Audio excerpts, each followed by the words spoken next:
The afternoon sun glared down on the crowded street where people moved quickly about their business. Among them walked David Carter, a tall young man in his late 20s, dressed in a plain white shirt and worn-out jeans. He carried a folder under his arm, containing his job applications. David was a man with dreams far bigger than his small world, and though life had often been unfair, he carried himself with quiet dignity. But that day, everything changed. As David reached the bus stop, a police car slowed down beside him. The flashing lights drew unwanted attention. Two officers stepped out, both smirking as if they had already decided something. "Hey, you there," one officer barked. "Come here." David stopped, surprised, and pointed at himself. "Me?"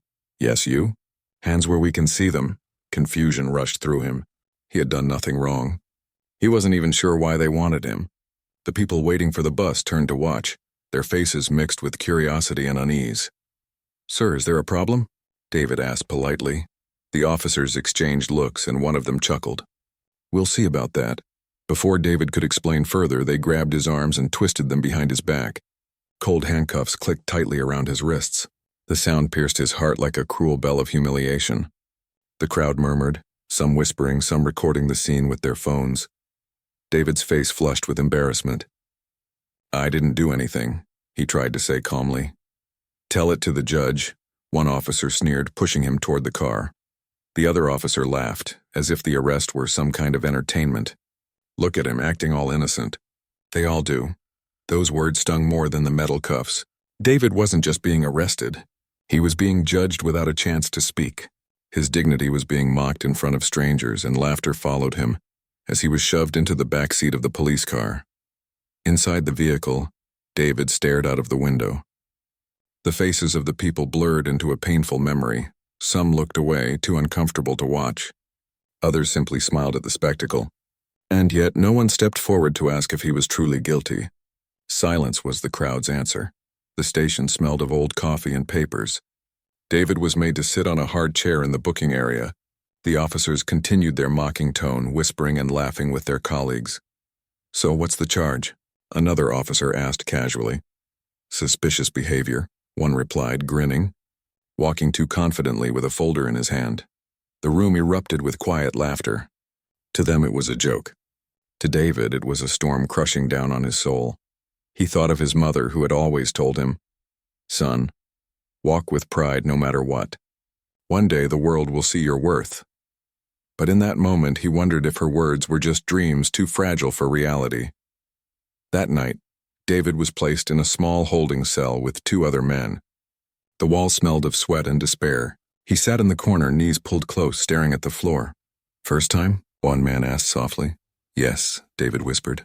"Don't worry. If you didn't do nothing, it won't stick." The man tried to comfort him. But David wasn't comforted. It wasn't just about charges.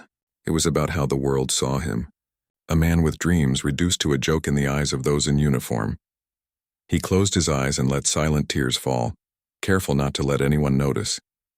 In the darkness of that cell, his heart burned with two feelings: humiliation and determination. The next morning, David stood in court for the first time, not as a lawyer or a professional, but as a suspect. His folder of job applications had been left behind somewhere during the chaos, lost like his dignity. The judge, an older man with stern eyes, read the charges. Loitering with intent, suspicious behavior. David's lawyer, a young woman assigned by the court, shook her head. "Your Honor, there is no evidence. My client was simply waiting for a bus. No stolen property, no harmful action, nothing illegal." The judge glanced at the police report, then back at David. The courtroom was quiet, except for the scribbling of pens and the faint cough of someone in the back row. After a moment, the judge sighed. "Case dismissed." "The charges have no ground." Relief washed over David, but it was a heavy relief. He was free, yet not truly. His name had been called in court as if he were a criminal. His community had seen him in handcuffs, and the laughter of those officers echoed in his mind louder than any gavel. He walked out of the courthouse that day with his head held high, but his soul carried the wound of public shame. Weeks passed. David returned to his daily life, but people still whispered. Some neighbors avoided him, their eyes filled with quiet suspicion. Others pitied him, offering soft smiles that felt more like reminders of his fall. Yet David didn't break. Instead, he poured his energy into something else, his studies. By day, he worked small jobs, delivering packages, fixing computers, tutoring children. By night, he read law books borrowed from the library, page after page, sometimes until dawn. The memory of the officer's laughter became his fuel. One day I'll prove them wrong, he promised himself. He dreamed not just of clearing his name, but of standing in a place where his voice could not be silenced, where justice was not mocked, where the ones who laughed at him would one day be forced to listen in silence. But dreams are heavy. The road was long, and though David kept walking, the memory of those handcuffs never left his wrists. That day of humiliation was only the beginning of a story no one in that police station could have imagined. The man they laughed at would not remain in silence forever. The night after his wrongful arrest, David lay awake in his small rented room. The ceiling above him looked like a blank canvas where his mind painted painful pictures. He could still hear the echo of laughter from the police officers who had cuffed him. He could still see the stares of the strangers at the bus stop, who chose silence over standing for truth. But more than humiliation, there was something else burning in his chest, a fire. He whispered to himself in the dark, "They laughed at me, but I will rise. I will rise so high that one day their laughter will turn into silence." That night marked the beginning of David's transformation. A new path. The following week, David went back to the public library, the one place where he always felt safe. The old librarian, Mrs. Wilson, greeted him kindly. She was a gentle woman with silver hair and warm eyes who had known David since he was a child. "Back again, David?" she asked. "Yes, ma'am," he replied softly. "I need books about law. Criminal law, justice, history of courts. Anything you have." Her eyebrows lifted in surprise. "That's a heavy subject." "Are you sure?" David nodded. "I have to learn. I don't want what happened to me to happen again. Not to me, not to anyone else." Mrs. Wilson studied his determined face for a moment and then gave a small smile. "All right, son. Follow me." She led him to a section filled with thick volumes. The smell of old pages filled the air, and David felt as if he had stepped into a treasure cave. He ran his fingers across the spines of the books, and something inside him whispered, "This is where your fight begins." Long nights. Heavy books. Every evening after finishing his small jobs, David came to the library. He sat at a wooden table under the soft yellow lamp and read. At first the words felt heavy, the language too complex. Latin terms confused him, legal concepts seemed unreachable. But David did not give up. He wrote notes in a simple notebook, breaking down every difficult word into his own understanding. Slowly, the strange language of the law began to open itself to him. One night, as he closed a book, he whispered, "So this is how they judged me, by words, by rules written on paper. If I can master these words, I can fight back." The mentor months passed and David's dedication caught someone's attention. One evening, as he was packing his books, a tall man in a gray suit approached his table. "You've been here almost every night," the man said kindly. David looked up, slightly startled. "Yes, sir. I'm trying to learn." The man extended his hand. "I'm Professor Miller. I teach law at the university down the road." "And you are?" "David Carter," he replied, shaking the professor's hand. Professor Miller sat across from him. "Tell me, David, why are you studying law with such passion? Most students struggle even when they're enrolled. Yet here you are, teaching yourself." David hesitated, then spoke honestly. "Because I was arrested for nothing. They laughed at me. They humiliated me. And I realized the only way to fight is to know the law better than them." The professor's eyes softened. He saw not just pain but determination burning in the young man. "David," he said slowly, "if you're serious, I can help you. I can guide your studies, maybe even prepare you for law school one day. But it will not be easy. Are you ready for that?" David's heart pounded. This was the chance he had been waiting for. He nodded firmly. "Yes, sir. I'm ready." The struggle, the journey that followed, was not simple. David worked by day, earning just enough to pay his rent and meals. By evening, he studied under Professor Miller's guidance. The professor gave him reading lists, practice cases, and even mock debates. At times, David felt his mind collapsing under the weight of endless words and cases. Sometimes his body gave up, falling asleep on the library desk, books open under his arms. But each time the memory of the handcuffs and the laughter pulled him back up. He told himself, I will not stop. I will not break. I will not let them write my story. His mother noticed the change in him when she visited one weekend. She saw the books piled up in his room, the notes covering the walls like maps of his mind. David, she said softly, touching his shoulder. This path is hard, but I see the fire in your eyes. Don't let it go out. You are meant for something greater. Her words became his strength. The first victory, after 2 years of endless effort, David applied for law school. The day the acceptance letter arrived, he sat on his bed holding the envelope with trembling hands. For a moment he didn't dare open it, afraid it might crush his hopes. Finally he tore it open. His eyes ran across the words. Congratulations, you have been admitted. David let out a shaky breath. Tears blurred his vision. He whispered to himself, this is it. This is the first step. He immediately called Professor Miller. I got in. The professor's voice carried pride. I knew you would, David. Now the real journey begins. Law school was like a battlefield of the mind. David faced classmates who came from wealthy families, children of lawyers and judges. Many of them looked at him with doubt, wondering how a man from his background could compete with them. But David didn't care. He wasn't there to impress anyone. He was there to learn, to fight, to rise. He sat in the front row, asked questions fearlessly, and studied harder than anyone. While others partied, he read late into the night. While some gave up during tough exams, he pushed forward. There were times when loneliness cut deep, when doubt whispered that he did not belong. But each time, he remembered the humiliation at the police station. That memory became his shield. Slowly, professors began to notice his brilliance. He was not just hardworking, he was gifted in seeing justice clearly. He argued with passion, wrote with clarity, and inspired even those who once doubted him. The promise one evening during his second year, David stood alone on the steps of the courthouse where he had once stood as a suspect. The memory of that painful day washed over him, but now he looked at the building differently. I will come back here, he whispered, but not as a man in handcuffs. I will come as the one who decides.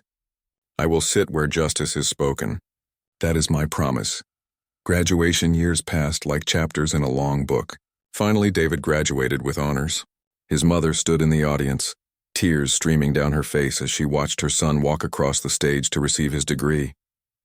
Professor Miller clapped the loudest, proud of the boy who had turned pain into purpose. When David held the certificate in his hands, he didn't just see a piece of paper. He saw every tear he had shed in silence, every long night of study, every humiliation he had endured. It was all written in that moment of triumph, but this was not the end. It was only the beginning of his true mission. David's journey had turned him from a humiliated young man into a rising lawyer. Yet destiny was not done with him. The very system that once mocked him would soon face him again, this time not as a victim but as a force of justice. When David Carter received his law degree, he knew that his journey had only begun. Holding that certificate in his hands felt powerful, but it was not enough. He wanted to use his knowledge not just to build a career, but to heal the wounds of injustice, his own wounds and those of others who suffered silently. The memory of that day in handcuffs was still sharp inside him. It was not bitterness anymore. It was a guiding fire. If they laughed when I was powerless, he thought, I will stand so strong that they will never laugh at another like me again. The first case, David joined a small law firm in the city. The office was modest, with shelves of thick files stacked everywhere and the faint smell of coffee in the air. His first case was not glamorous. It was about a single mother fighting against an unfair eviction. Most new lawyers might have treated it as just another file, but David didn't. He listened to the woman's story with full attention. She told him how her landlord wanted her out, even though she had always paid on time, because he planned to renovate the building and raise rents. David looked at her and saw something familiar: pain, helplessness, fear. It reminded him of his own helplessness when he was pushed into the police car. I will fight for you, he promised gently. The courtroom was small, filled with dusty chairs and quiet tension. David stood up to argue for the woman. At first his voice shook slightly, but then it grew stronger. He spoke not only of legal rights but also of fairness, of human dignity. The judge listened carefully. At the end, he ruled in favor of the woman. She would not lose her home. Tears rolled down her cheeks as she thanked David. "You saved me." David smiled, but inside he thought, "No. I saved a piece of myself too." Building a name word spread quickly about the young lawyer who cared deeply for his clients. David didn't just argue cases. He fought with his heart. He stayed up late researching, double-checking every fact, making sure he left no stone unturned. Soon, more people came to him. A teenager wrongly accused of theft. A worker denied his wages. An old man cheated in a property deal. Each case became another brick in the foundation of David's reputation. Other lawyers noticed him too. Some respected his passion, while others mocked him, saying he was too emotional or too idealistic. But David didn't mind. He wasn't chasing fame. He was chasing justice, and justice was something the world could not ignore. Shadows of the past one day. As David walked out of the courthouse after winning another case, he noticed two police officers leaning against their car. They were laughing together about something, but when David's eyes fell on them, his chest tightened. They weren't the same officers who had arrested him years ago, but their laughter sounded the same. For a moment, he was transported back to that humiliating day. The cuffs, the whispers, the stares. He stopped walking and closed his eyes for a second. Then he took a deep breath and continued forward, his head held high. "I am not that powerless man anymore," he reminded himself. "I am a lawyer now, and one day I will be more than that." The big break. After a few years of hard work, David was offered a chance to join the district attorney's office. It was a huge step. There, he would not just defend people, he would prosecute those who broke the law. Some of his friends warned him, "You'll be working with the same system that once mocked you." But David only smiled. "Yes, and that's why I must go there. Change doesn't come from outside, it comes from within." In the DA's office, David faced bigger challenges. He worked on cases involving corruption, fraud, and violent crimes. Each case tested him, but he never forgot his values. He refused to bend truth for convenience. He refused to treat any person as less than human. Slowly, even the toughest judges and lawyers began to respect him. They saw his sharp mind, his calm strength, and his deep sense of fairness. The test of integrity. One particular case became a turning point. A wealthy businessman was accused of bribing officials.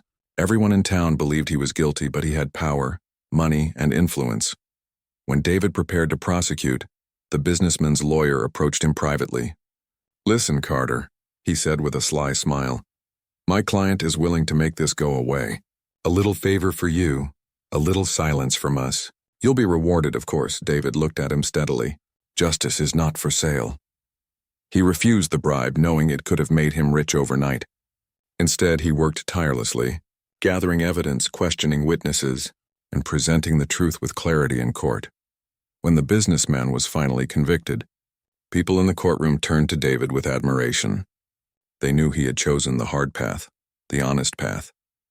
That day, David's name rose higher. Dreams of the bench at night. When the noise of the city quieted, David often thought about the path ahead. He had won many cases, helped many people, and built a reputation as a man of honor. But inside him there was still an unfulfilled dream. He remembered the day the judge dismissed his charges when he was wrongly accused. The judge had spoken a few words and changed the course of his life. Case dismissed. Those words had set him free. Now David wanted to be that voice. Not just a lawyer arguing before the bench, but the one sitting behind it. The one who decided. The one who gave justice not as a favor, but as a right. His dream was to become a judge. The journey toward the road becoming a judge was not easy. It required years of experience, a spotless record, and the trust of both the public and the legal community. David began to work even harder. He wrote articles about justice in local newspapers. He gave free lectures to students, teaching them that the law was not just about power, but about fairness. He volunteered in community programs, helping young people stay away from crime. He believed in guiding them before they ever saw the inside of a courtroom. Every action, every word, every case was a step closer to his dream. A silent promise. One evening, David visited his mother again. She was older now, her hair whiter, her hands weaker, but her spirit remained strong. She looked at her son with pride. "You've come far, David," she said. "But I know you are still climbing," he nodded. "Yes, Mama.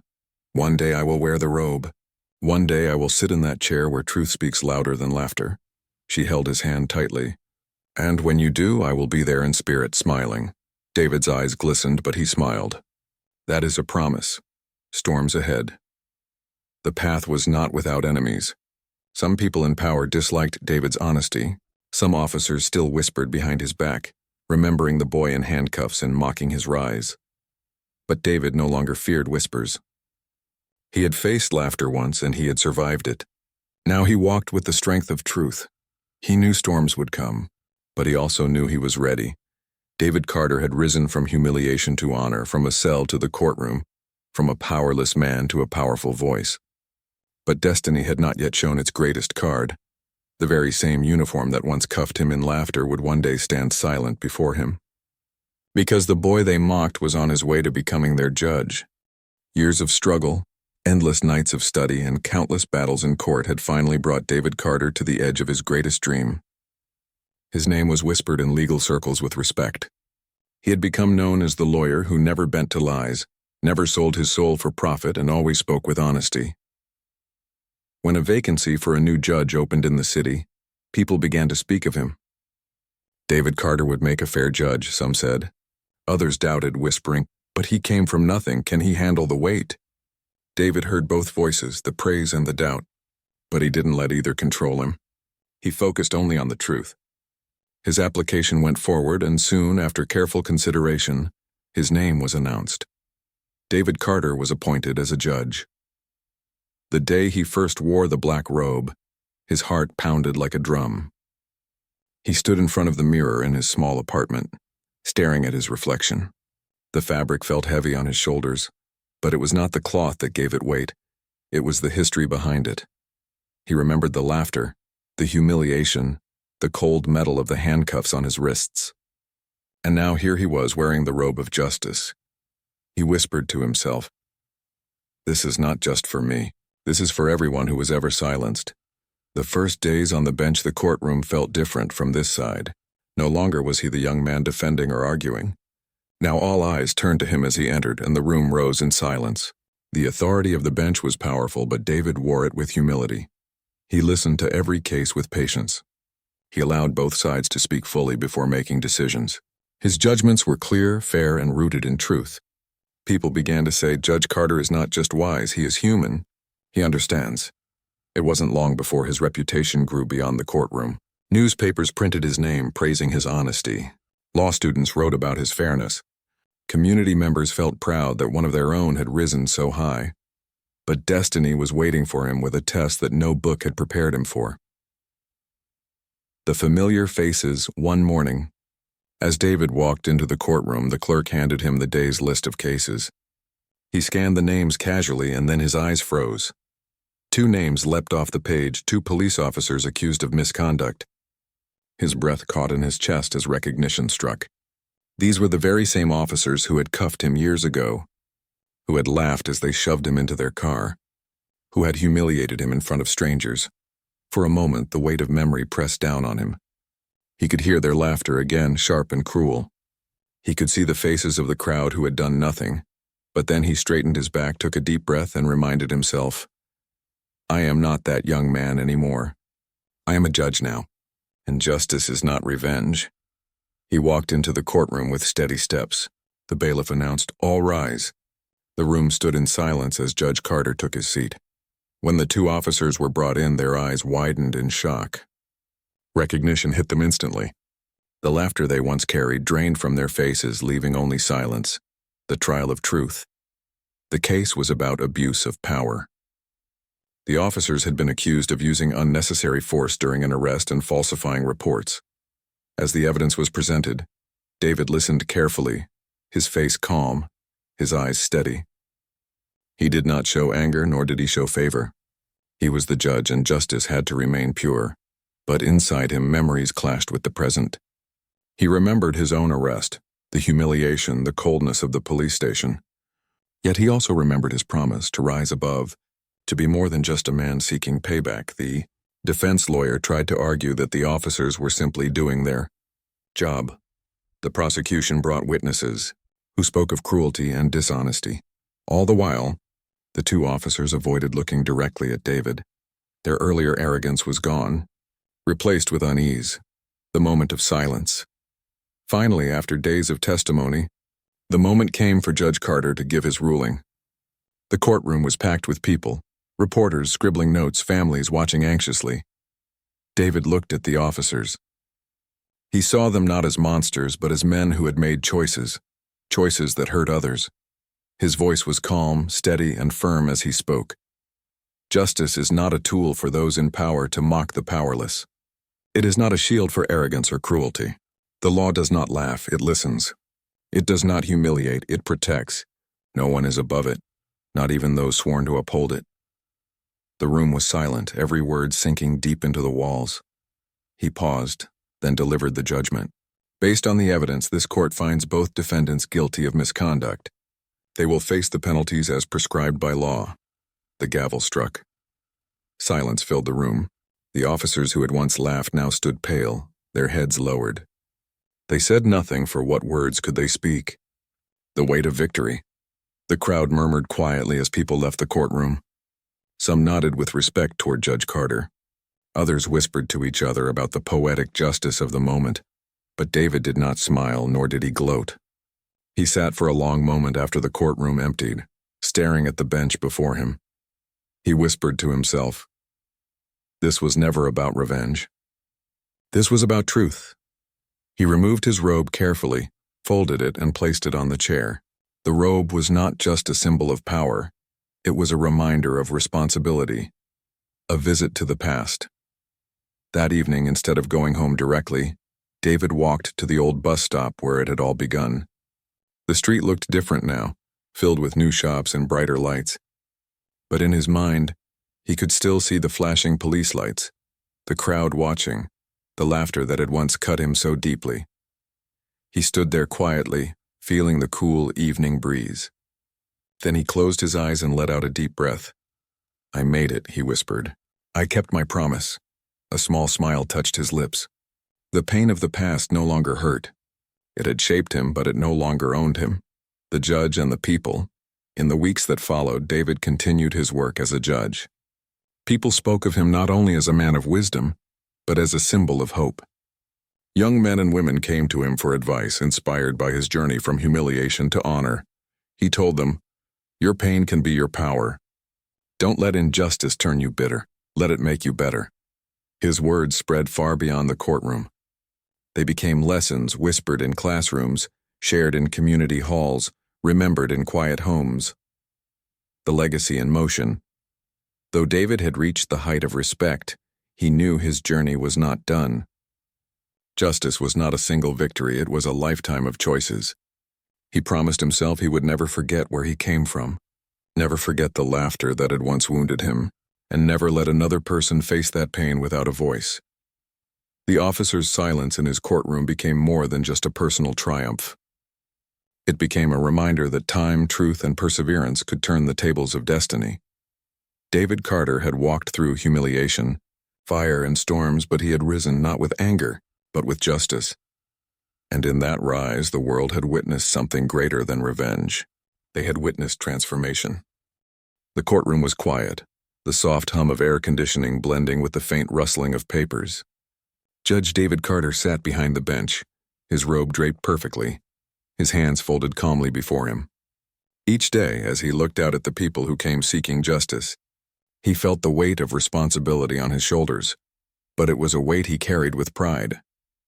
Years had passed since that fateful day when he had been handcuffed and mocked. The memory of the laughter had not faded completely, but it no longer haunted him. Instead, it reminded him of how far he had come, of every struggle he had endured and every life he had touched along the way.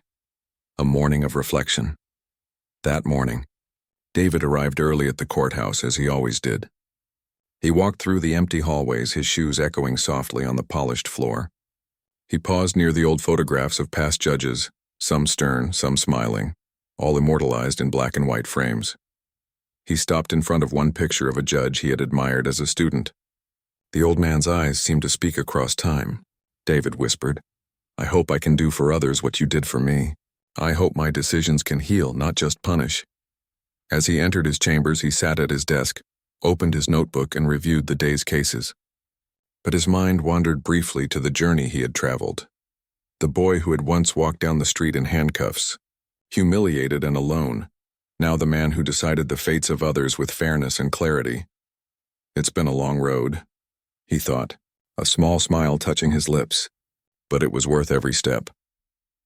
A case that moved him. David's first case that morning involved a young boy accused of petty theft. The boy came from a poor neighborhood and had no guidance in his life.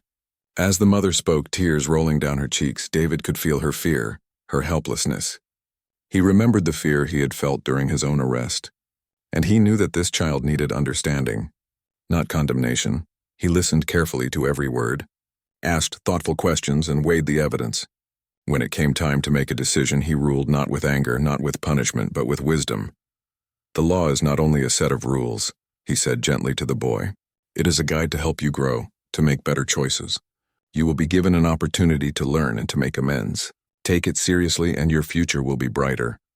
The mother looked at him with gratitude that words could not express. The boy nodded quietly, tears of relief in his eyes. David felt a warmth in his chest. "This is why I chose this path," he thought. To be more than a gavel and a chair. To be a voice for those who cannot speak. A symbol of hope. News of David's fairness and compassion spread quickly throughout the city. People began to see him not just as a judge, but as a symbol of hope. Students came to observe his court, lawyers sought his advice, and community members felt that justice had a face they could trust. Yet David never forgot his roots. He often visited the neighborhoods where he had grown up, speaking to young people about their dreams and the importance of integrity. He encouraged them to pursue education, to stay on the right path, and to never let society's judgments define them. One afternoon, as he spoke to a group of students, he shared his own story. He did not exaggerate or dramatize. He simply spoke of the day he had been arrested, the humiliation he endured, and how he had chosen to rise. "I could have let anger control me," he said. "I could have let bitterness define me.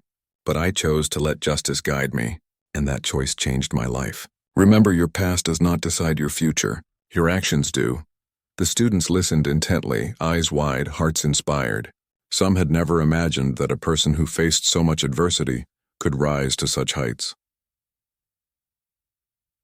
Facing the past, once more years later, an investigation brought back 2 police officers involved in a controversial case. They had been accused of misconduct, much like the officers from David's past. As he reviewed the files, a familiar shiver ran through him. He recognized them immediately. The memory of the cuffs, the laughter, the humiliation, it all came back. But David did not allow his personal feelings to interfere with his judgment. He remembered the lessons he had learned. Justice is about fairness, not revenge. During the trial, he listened carefully to every piece of evidence, every testimony. He asked thoughtful questions, weighed facts meticulously, and made sure that every side was heard. When he finally delivered the verdict, his voice was calm but unwavering. The law does not discriminate. It does not favor the powerful over the powerless.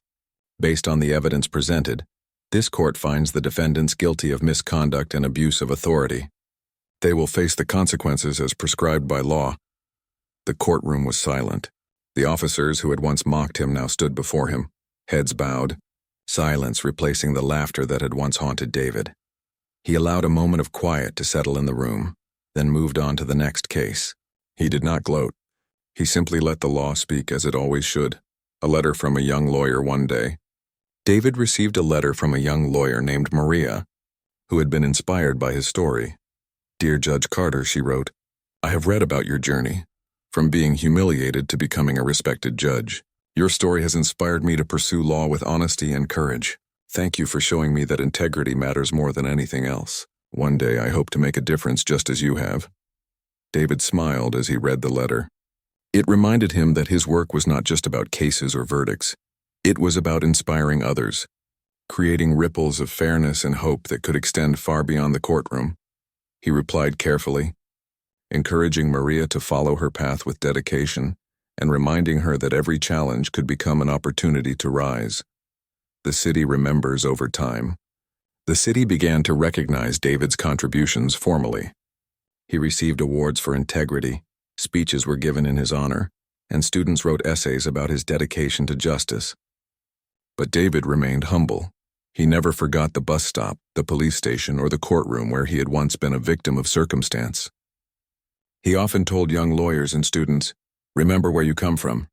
Never let power or authority make you blind to the truth. Justice is not a title, it is an action." Even in moments of recognition, he focused on service, not praise. He knew that the true reward was the difference he made in people's lives. A quiet evening one evening, David returned to his apartment after a long day in court. He sat by the window, looking out at the city lights, and thought about the journey he had taken. From humiliation to triumph, from doubt to respect, every step had been filled with challenges. He remembered the little boy in handcuffs, the laughter, the fear, and the hopelessness. And he remembered the fire that had ignited in him that day, a fire that had driven him to learn, to fight, and to rise. He whispered softly to himself, "I kept my promise. I have turned pain into power, humiliation into hope, and injustice into justice." The night was calm, but within him, there was a quiet celebration, a recognition of all he had endured and all he had achieved. Passing the torch, David knew that one day he would retire from the bench, and when that time came, he hoped to pass on the lessons he had learned. He began mentoring young lawyers, guiding them not just in legal knowledge but in integrity, fairness, and compassion. He taught them that the law is not simply a set of rules, but a living tool to protect the innocent, to heal the wronged, and to maintain fairness in society. And every time he spoke, he remembered that young man who had once been cuffed and laughed at, reminding himself and others that every voice deserves to be heard, every person deserves respect, and every act of courage matters. The legacy lives on. David Carter's life became more than a story of personal triumph. It became a beacon for countless others. People remembered the man who had turned humiliation into honor, laughter into silence, and injustice into inspiration. Even long after his time on the bench, his words, his fairness, and his dedication to truth continued to inspire generations. The city had witnessed a remarkable transformation. The boy they laughed at had become a man they respected, a judge who embodied justice, and a living reminder that perseverance, courage, and integrity can change the course of a life, and the lives of countless others. A final reflection as David sat quietly in his chambers one last evening before leaving the bench for the night. He held a small photograph in his hand, a snapshot of the bus stop where it all began. He smiled gently. "I have walked far," he said softly, "but it was never about me alone. It was about justice, about hope, about those who cannot speak for themselves. That is the legacy I leave behind." And in the quiet of the night, with the city lights twinkling like stars, David Carter felt a deep peace. His journey had begun with humiliation, but it ended with dignity. The laughter that once echoed in his ears had been replaced by silence, not of fear, but of respect. He had risen, and in doing so, he had lifted others with him.